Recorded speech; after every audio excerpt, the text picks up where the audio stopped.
നമസ്കാരം. ഞാൻ ജയശ്രീ കിഷോർ. ഞാൻ ഇതിനു മുൻപ് പറഞ്ഞ എൻ്റെ അനുഭവ കഥയുടെ ബാക്കിയാണ് ഞാൻ പറയുന്നത്. ഞാൻ പറഞ്ഞല്ലോ, ഇത് 4ാമത്തെ എപ്പിസോഡാണ് ഇപ്പോൾ ഞാൻ ഇനി പറയാൻ പോകുന്നത്. ഒരു ഗജാരൂഢയായ ദേവിയെ കിട്ടി. ആ ദേവിയെ കൊണ്ട് ഞാൻ അനുഭവിച്ച ബുദ്ധിമുട്ടുകൾ, അങ്ങനെ എന്താ പറയണ്ടേ, എൻ്റെ മകളുടെ അസുഖം, അങ്ങനെ ഒരുപാട് കാര്യങ്ങൾ ഞാനിങ്ങനെ പറഞ്ഞു, ഞാൻ അനുഭവിച്ച കാര്യങ്ങൾ. ഇത് കഴിഞ്ഞിട്ട് ഈ മകളുടെ അസുഖവും നടന്നുകൊണ്ടിരിക്കുന്ന സമയത്താണ് എനിക്ക് ഭയങ്കര പേടിയാണ്. അപ്പം ഞാനിങ്ങനെ പറഞ്ഞു, ഞാൻ ബാത്റൂമിൽ കയറി കഴിഞ്ഞാൽ എനിക്ക് മനസ്സമാധാനമായിട്ട് കുളിക്കാൻ പറ്റില്ല. കാരണം എന്താ വെച്ചാൽ എനിക്ക് വസ്ത്രം ഊരുമ്പോൾ എനിക്ക് തോന്നും ആ വെന്റിലേറ്ററിൻ്റെ അവിടുന്ന് ആരോ മാറിയ മാതിരി എനിക്ക് തോന്നും. അപ്പം ഞാൻ ഈ വിവരവും ബാസ്ചേട്ടനോട് പറയുന്നുണ്ട്. ബാസ്ചേട്ടൻ, എനിക്ക് എന്തോ സൈക്യാട്രി പ്രോബ്ലം ആണെന്നാണ് തോന്നുന്നത്, എനിക്ക് ഒട്ടും തന്നെ പറ്റുന്നില്ല, എനിക്ക് ഭയങ്കര പേടിയാണ്. അതിൻ്റെ കൂടെ ഈ മകളുടെ ഈ അസുഖവും. ബാസ്ചേട്ടനൊന്നും സാരില്ല, ഈ മകളുടെ അസുഖവും ഒക്കെ കൂടി നിനക്ക് തോന്നണതായിരിക്കും, അല്ലാണ്ട് നിനക്ക് സൈക്യാട്രി ഒന്നുമല്ല, വെറുതെ സൈക്യാട്രി ഡോക്ടറെ ഒന്നും പോയി കാണണ്ടാന്ന്. പക്ഷെ ഞാൻ എത്ര പറഞ്ഞിട്ടും അത് ബാസ്ചേട്ടൻ സമ്മതിച്ചില്ല. അങ്ങനെ ഇരിക്കുമ്പോഴാണ് ഒരു ദിവസം എനിക്കിവിടെ കോർപ്പറേഷൻ വെള്ളവും വരുന്നില്ല, കിണറ്റത്തെ മോട്ടർ എനിക്ക് അടിക്കാനും പറ്റുന്നില്ല, മോട്ടറിന് എന്തോ കേട് വന്നിരിക്കുന്നു, വെള്ളമില്ല, ഒരു തുള്ളി വെള്ളമില്ല പൈപ്പിൽ. എനിക്ക് സത്യം പറയാം, ഇനി അങ്ങോട്ട് ഇല്ല. കാരണം എൻ്റെ നായയുടെ മരണം, കള്ളൻ്റെ കയറൽ, ബാസിച്ചേട്ടൻ, പിന്നെ മകളുടെ പ്രശ്നം, ഇങ്ങനെയുള്ള കുറേ ആയിട്ടൊരു 3-4 മാസമായിട്ട് ഞാനിത് അനുഭവിക്കുകയാണ്. അങ്ങനെ വന്ന് ബാസ്ചേട്ടൻ എൻ്റെ അടുത്ത് വന്നിട്ട് മോട്ടറൊക്കെ നോക്കി ഫുട് വാൾവിൽ വെള്ളമൊക്കെ ഒഴിച്ചു. എന്ത് ചെയ്തിട്ടും മോട്ടർ വർക്ക് ചെയ്യുന്നില്ല. അപ്പം ഞാൻ പറഞ്ഞു, ഇതുവരെ എനിക്ക് ഇങ്ങനൊരു അവസ്ഥ ഉണ്ടായിട്ടില്ല ഈ വീട്ടിൽ വന്നിട്ട്. ഇത് എന്തൊരു കഷ്ടകാലം, അത് എല്ലാം പ്രശ്നമാണല്ലോ. ഇങ്ങനെ കോർപ്പറേഷൻ വെള്ളവും ഇല്ലാണ്ട്, കിണറിലെ മോട്ടറും വർക്ക് ചെയ്യാണ്ട്, അങ്ങനെയൊന്നും ഉണ്ടായിട്ടേ ഇല്ല എന്ന് പറഞ്ഞു. അപ്പോൾ ബാസ്ചേട്ടൻ പറഞ്ഞു, ഇനി ഇതിനൊക്കെ പ്രശ്നം ആ ദേവിയായിരിക്കുമോ എന്ന് വെച്ചാൽ എൻ്റെ അടുത്ത്. അപ്പം ഞാൻ പറഞ്ഞു, ശരിയാണ് ബാസ്ചേട്ടാ, എനിക്കും 2-3 ദിവസമായി തോന്നുന്നു, ഇനി ആ വിഗ്രഹമാണോ പ്രശ്നം? അപ്പോൾ ബാസ്ചേട്ടൻ പറഞ്ഞു, ഒരു കാര്യം ചെയ്യാം, വിഗ്രഹമാണ് പ്രശ്നം എന്ന് വെച്ചാൽ ഈ മോട്ടർ ഓണാവും, വിഗ്രഹമല്ല പ്രശ്നം എന്ന് വെച്ചാൽ ഇപ്പോൾ ഇത്രയും നേരം ഓണായില്ലല്ലോ, മോട്ടർ ഓണാവില്ല എന്ന് പറഞ്ഞ് ബാസ്ചേട്ടൻ സ്വിച്ച് അങ്ങോട്ട് ഇടലും മോട്ടർ ഓണായി. അതോടുകൂടി ബാസ്ചേട്ടൻ പറഞ്ഞു, ഈ വിഗ്രഹം തന്നെയായിരിക്കുമോ പ്രശ്നം, നമുക്കൊരു കാര്യം ചെയ്താലോ, ഈ വിഗ്രഹം അഴിച്ചു വെച്ചാലോ, പഴയ മരം തന്നെ അതിനെ എടുത്ത് നമുക്ക് അകത്തേക്ക് എടുത്ത് വയ്ക്കാം, അൽമാറയുടെ ഉള്ളിലേക്ക് വയ്ക്കാം. അങ്ങനെ ശരി എന്ന് പറഞ്ഞു. അങ്ങനെ ശരി എന്നൊക്കെ പറഞ്ഞ് ആ വിഗ്രഹത്തിനെ ഞങ്ങൾ വീണ്ടും പഴയ പോലെ ആക്കി അതിനെ അൽമാറയുടെ ഉള്ളിൽ വെച്ചു. അൽമാറയുടെ ഉള്ളിൽ വെച്ചതുകൊണ്ടും പ്രശ്നം തീരുന്നില്ലല്ലോ, വീണ്ടും പ്രശ്നമല്ലേ. അപ്പോൾ ഈ കള്ളൻ കയറിയ അവസ്ഥ ഞാൻ പറഞ്ഞല്ലോ, കള്ളനും കൂടി കയറിയതോട് കൂടിയിട്ട് എങ്ങനെയെങ്കിലും ഈ വീട് വിൽക്കണം, അതേ ഉള്ളൂ. ആ ദേവി വിഗ്രഹം എടുത്ത് അതിൻ്റെ ഉള്ളിലേക്ക് വെച്ചതുകൊണ്ട് എൻ്റെ മാനസികാവസ്ഥയ്ക്കോ മകളുടെ രോഗാവസ്ഥയ്ക്കോ ഇവിടെയുള്ള ബുദ്ധിമുട്ടുകൾക്കോ ഒന്നും ഒരു മാറ്റം ഉണ്ടായില്ല. അതൊക്കെ അതേപോലെ തന്നെ. സന്ധ്യ കഴിഞ്ഞാൽ 6 മണിയായാൽ ഞാൻ വീട്ടിൻ്റെ പുറത്തിറങ്ങിയിരിക്കും, എനിക്ക് വീട്ടിൻ്റെ ഉള്ളിൽ കയറണ്ട, വീട്ടിലിരിക്കാൻ വയ്യ. കാണുന്നവരൊക്കെ എൻ്റെ അടുത്ത് ചോദിക്കും, ഇതെന്താ പറ്റിയേ, ഒരു ചോരയില്ലാത്ത മാതിരി, മുഖമൊക്കെ എന്താ അങ്ങനെ വിളറിയിരിക്കുന്നതെന്ന്. പക്ഷെ എനിക്കറിയില്ല എന്താണെന്ന്. അങ്ങനെ വിഗ്രഹം അവിടെ വെച്ചു. ഇതേപോലെ തന്നെ സംഭവം ഇങ്ങനെ തന്നെ, എൻ്റെ പേടി മാറുന്നില്ല. ദിവസവും ഞാൻ ബഹളമാണ് വീട് വിൽക്കണം എന്ന് പറഞ്ഞിട്ട്. അങ്ങനെ അവസാനം കിഷോർ വീട് വിൽക്കാൻ തീരുമാനിച്ചു. കിഷോർ എന്ന് പറയുന്നത് എൻ്റെ ഹസ്ബൻഡാണ്.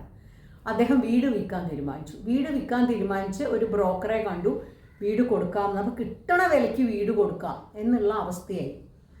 അങ്ങനെ നിൽക്കുന്ന സമയത്താണ് ഒരു ഫ്രണ്ട് ഉണ്ട്, എൻ്റെ ഹസ്ബൻഡിൻ്റെ ഒരു ഫ്രണ്ട് ഉണ്ട്. അദ്ദേഹം ഒരു ദിവസം വിളിച്ചിട്ട് എൻ്റെ അടുത്ത് പറഞ്ഞു, ഒരു തമാശയായിട്ട് ഇങ്ങനെ പറഞ്ഞു, ഇവിടെ ഒരു ജ്യോത്സ്യം വന്നിട്ടുണ്ട്, കാഞ്ഞങ്ങാടുള്ള ജ്യോത്സ്യനാണ്. അപ്പോൾ അയാളൊരു എന്താ പറയുക, അങ്ങനെ പ്രൊഫഷണൽ ആയിട്ട് അങ്ങനെ അദ്ദേഹം നോക്കുന്ന ആളല്ല, ജ്യോത്സ്യം അസ്ട്രോളജി പ്രാക്ടീസ് ചെയ്യുന്ന ആളല്ല. പക്ഷെ അദ്ദേഹത്തിന് ജ്യോത്സ്യം അറിയാം, ഒരു പ്രായമുള്ള ആളാണ്, വെറുതെ കൊണ്ടുവരണമെന്ന് വെച്ചു. അപ്പോൾ നമ്മൾക്കൊരു ക്യൂരിയോസിറ്റി ഉണ്ടാവുമല്ലോ എല്ലാം ഇങ്ങനത്തെ കാര്യങ്ങളോട്. വെറുതെ ഒരു ജ്യോത്സ്യം വരിക, അല്ലെങ്കിൽ കൈ നോക്കുക എന്നൊക്കെ പറഞ്ഞാൽ നമുക്കറിയാം. എനിക്കിതിലൊന്നും വലിയ വിശ്വാസമില്ല. ഞാൻ ഈ പറയണത് വെറുതെ അല്ല, കാരണം എൻ്റെ 2 മക്കളുടെ വിവാഹവും ഞാൻ അങ്ങനെ ജാതകം അങ്ങനെ ഗംഭീരമായി നോക്കിയൊന്നും നടത്തിയ വിവാഹമല്ല. ഞങ്ങളുടെ വിവാഹം ഞാനും എൻ്റെ ഹസ്ബൻഡിൻ്റെയും എന്നും ജാതകം നോക്കിയതല്ല. അങ്ങനെ അതിലൊന്നും അങ്ങനെ ഓവറായി വിശ്വസിക്കുന്ന ഒരാളല്ല. പിന്നെ ഞാൻ പറഞ്ഞല്ലോ, ഞാൻ വളർന്ന എൻ്റെ ഒരു കുട്ടിക്കാലം എന്ന് പറയുന്നത്, എൻ്റെ ഒരു ചേട്ടൻ സിദ്ധു ചേട്ടൻ വളരെ വലിയ നിരീശ്വരവാദിയായിരുന്നു. അദ്ദേഹം മരിച്ചപ്പോൾ അദ്ദേഹത്തിൻ്റെ 2 കണ്ണുകളും അന്ന് എത്ര കൊല്ലം മുമ്പാണെന്ന് ആലോചിക്കണം. അത്രോ ചേട്ടൻ മരിച്ചത് 1977 അന്ന് ചേട്ടൻ 2 കണ്ണുകളും ദാനം ചെയ്ത ആളാണ്. മരിച്ചതിന് ശേഷം എൻ്റെ കണ്ണുകൾ ദാനം ചെയ്യണമെന്നും ബോഡി മെഡിക്കൽ കോളേജിന് കൊടുക്കണമെന്നും എനിക്ക് യാതൊരുവിധ കർമ്മങ്ങളും ചെയ്യരുത്, മരിച്ചതിന് ശേഷം ഒന്നും തന്നെ ഇവിടെ അവശേഷിക്കുന്നില്ല എന്നും വിശ്വസിക്കുന്ന ഒരു ഫാമിലിയിലുള്ള ആളാണ് ഞാൻ.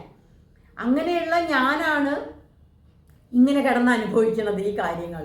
അപ്പോൾ ഇതിലൊന്നും എനിക്ക് വിശ്വാസമില്ല, എന്നാലും ഒരു ജ്യോത്സ്യം വരികയല്ലേ, വന്നോട്ടെ എന്ന് ഞാനും വിചാരിച്ചു.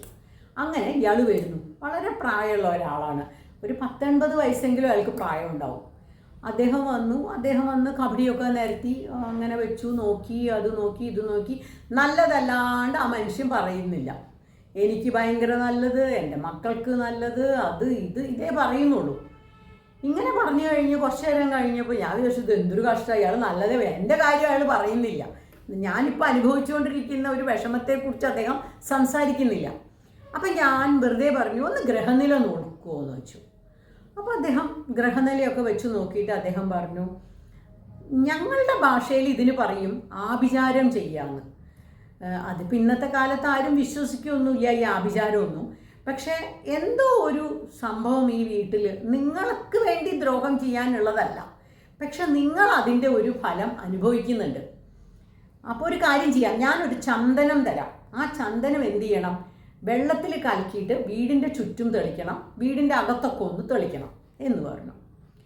ഇത് കേട്ടപ്പോൾ ഞാൻ പറഞ്ഞു, എനിക്ക് ഒരു വിഗ്രഹം കിട്ടിയിട്ടുണ്ട് എന്ന് പറഞ്ഞു. അപ്പോൾ അദ്ദേഹം പറഞ്ഞു നോക്കട്ടെ എന്ന് പറഞ്ഞ് അദ്ദേഹം ഇത് ചൊല്ലി, കുറേ ശ്ലോകങ്ങളൊക്കെ ചൊല്ലി.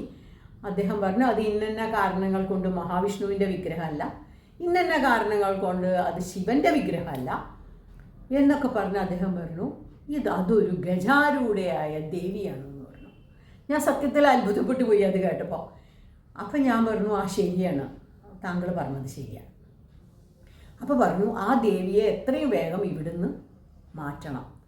ആ ദേവിയെ കൊണ്ട് നിങ്ങൾ അനുഭവിക്കുന്ന ഫലങ്ങൾ എന്തൊക്കെയാണെന്ന് വെച്ചാൽ, നാൽക്കാലികളുടെ മരണം, പിന്നെ അഗ്നിബാധ, ശരിയാണല്ലോ, ഞാൻ പറഞ്ഞല്ലോ, എൻ്റെ സ്വിച്ച് ബോർഡിൽ നിന്ന് കത്തിയ കാര്യം ഞാൻ പറഞ്ഞല്ലോ, അഗ്നിയുടെ സാന്നിധ്യം, അങ്ങനെ ഒരുപാട് വിഷമതകൾ. എന്തിനു പറയുന്നു, ഇവിടുത്തെ വീട്ടമ്മ ഒരു മാനസിക രോഗിയായി മാറേണ്ട അവസ്ഥയിലാണ് എന്ന് അയാൾ പറഞ്ഞു.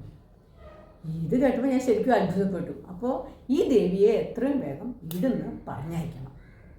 ഇനിയിപ്പോൾ ഈ ദേവിയെ എങ്ങോട്ട് പറഞ്ഞയക്കും, അതൊരു വിഷയമാണല്ലോ എന്ന് പറഞ്ഞ് അദ്ദേഹം അത് അവസാനിപ്പിച്ചു. അപ്പോൾ ഈ ഒരു അവസരത്തിൽ ദേവീനെ എങ്ങോട്ട് പറഞ്ഞ് അയക്കുക, അതിനൊരു പ്രതിവിധി അദ്ദേഹം പറഞ്ഞില്ല. അപ്പം ഞാൻ ഒരു പൈങ്ങോട്ടുപുറം എന്ന് പറഞ്ഞൊരു സ്ഥലമുണ്ട് കോഴിക്കോട്, അവിടെ ഒരു സുബ്രഹ്മണ്യൻ്റെ അമ്പലമുണ്ട്.